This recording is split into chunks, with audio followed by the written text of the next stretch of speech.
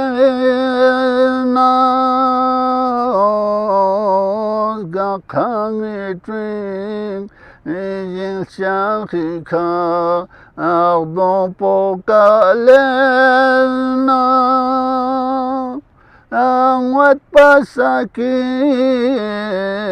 nasibabi fiaq potalena.